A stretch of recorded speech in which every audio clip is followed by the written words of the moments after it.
No children at Christmas this year, my mother-in-law Marian declared, adjusting her designer glasses with that self-satisfied smirk I'd grown to detest. I'm hosting my charity circle friends and we want a sophisticated evening. Surely you understand.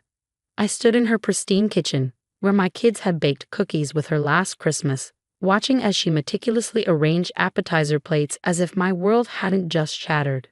My 7-year-old Emma and 5-year-old Lucas had been making handmade ornaments for weeks, and they were excited to show their grandmother their creations. But Marian, I started, keeping my voice steady. The kids have been looking forward to this for months. They've even made you special. She cut me off with a wave of her manicured hand. Olivia, dear, you know how children can be. They'll get overexcited and make a mess, and my friends from the Heritage Society are particular.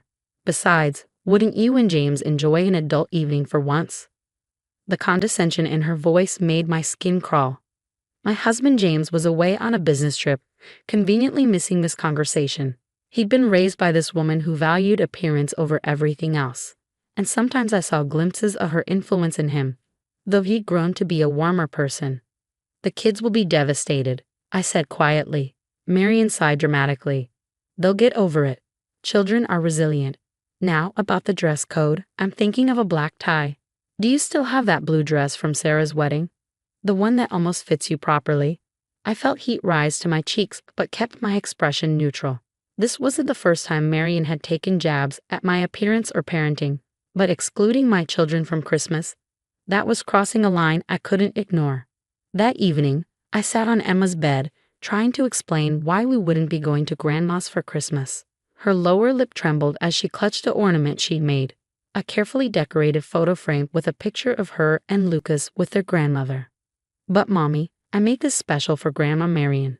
She said she wanted more pictures of us for her fancy house last time. Lucas heard the conversation from his room and came padding in, dragging his favorite dinosaur blanket. Did we do something bad? He asked, his big brown eyes filling with tears. No, sweetie. I pulled them both close. Grandma's just having a grown-up party this year. But it's Christmas, Lucas whispered into my shoulder. That night, after the kids were asleep, I made some calls. First, I thanked my best friend Anna, who ran the local community center. Then, I thanked my sister Katie, and finally, I thanked Pastor Mike from our church. By the time I finished, a plan was forming. The following day, Marian called. Olivia, I've been thinking about the menu. You're not still doing that gluten-free thing, are you? It makes planning so complicated. Don't worry about me, Marian, I replied calmly. I'll eat whatever you serve. Wonderful. She sounded relieved. And you've explained the new arrangement to the children? Yes, they understand they're not welcome at their grandmother's for Christmas. There was a slight pause. Don't be dramatic, Olivia. I'm simply trying to host an elegant evening. My friends from the Heritage Society are very influential people. Of course, Marian, I understand completely. My tone worried her because she added, we can do something with the children another time. Perhaps the day after Christmas. That won't be necessary, I replied. We've made other plans. Over the next few weeks, I watched Marian post daily updates about her upcoming sophisticated Christmas soiree on social media. Pictures of her elaborate decorations hint at the expensive catering and constant mentions of her prestigious guest list.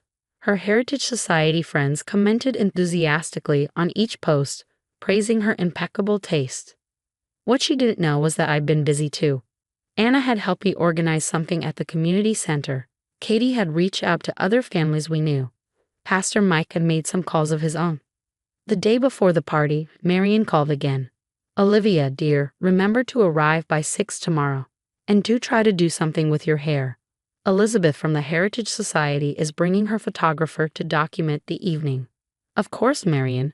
Wouldn't want to embarrass you in front of your important friends. That's the spirit. She missed the sarcasm completely. Oh, and James called. His flight's been delayed, but he should return just in time for the party. I smiled to myself. James knew exactly what time his flight was getting in, and it wasn't what his mother thought. We'd had a long talk about her behavior, and he was entirely on my side for the first time in our marriage. I helped Emma and Lucas pack their handmade ornaments that Christmas Eve morning, including the photo frame Emma had worked so hard on. "Where are we taking them, Mommy?" she asked. "Somewhere special, sweetheart. Somewhere where they'll be appreciated." As I loaded the kids into our car, I caught sight of Marion's house across the street. Caterers were already arriving, setting up for her sophisticated soiree. She stood in the driveway, directing them with grand gestures, every inch the society matron she aspired to be. She saw us getting into the car and waved, probably congratulating herself on how well her plan had worked out. I waved back, smiling brightly. "Ready for a real Christmas celebration?" I asked my children. They nodded enthusiastically, already forgetting their earlier disappointment. Marion had no idea what she was about to miss. Still, more importantly, she had no idea what her precious Heritage Society friends were about to learn about their perfect hostess who banned her grandchildren from Christmas. Sometimes, the best revenge isn't about getting even. It's about showing people exactly who they chose to be. And Marion had made her choice very clear indeed. Marion's party was in full swing when I arrived. The valet took my car, and I smoothed down my dress, not the blue one she'd mentioned, but a stunning red number that made me feel confident and strong. The foyer of her Victorian mansion was decked out in what she called sophisticated Christmas decor, all white and silver, with not a hint of childhood joy or traditional holiday warmth. Perfect for someone who'd banned children from Christmas. "Olivia, darling." Marion swooped in, air-kissing my cheeks. "You look festive," she added, eyeing my red dress with barely concealed disapproval.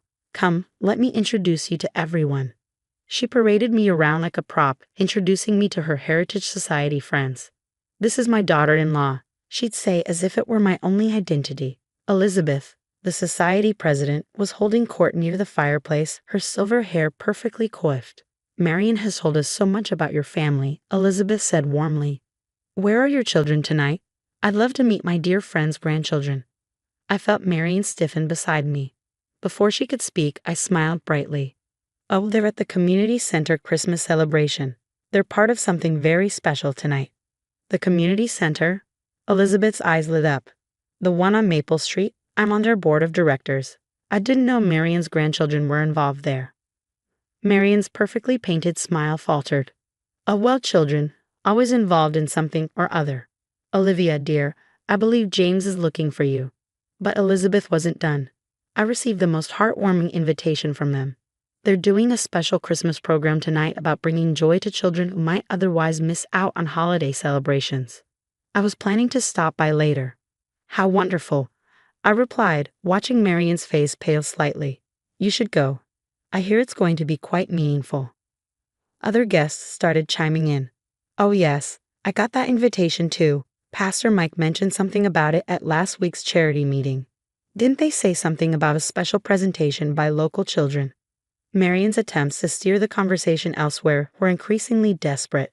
"The caterer has prepared the most exquisite truffle infused." "Marion," Elizabeth interrupted, "you must be so proud that your grandchildren are involved in such a meaningful community service, especially at their young age." Just then, James arrived. He was not running late, as Marion had claimed he would be, but right on time and fully aware of our plan. He kissed my cheek and greeted his mother, whose relief at his arrival quickly turned to confusion as he announced, "Mother, I believe it's time we headed to the community center. We wouldn't want to miss the children's presentation." But the party," Marion sputtered. "Your father's special wassail bowl tradition." "Actually," Elizabeth interjected, "we'd all love to see what the community center has prepared. It is Christmas Eve, after all. What better time to support our local children?" Marion watched helplessly as her carefully orchestrated party began shifting focus. Her prestigious guests gathered their coats, enthusiastically discussing carpooling to the community center. "What have you done?" she hissed at me when no one looked. "I've done exactly what you asked, Marion. I kept the children away from your sophisticated party. But I never promised to keep your decision from your friends."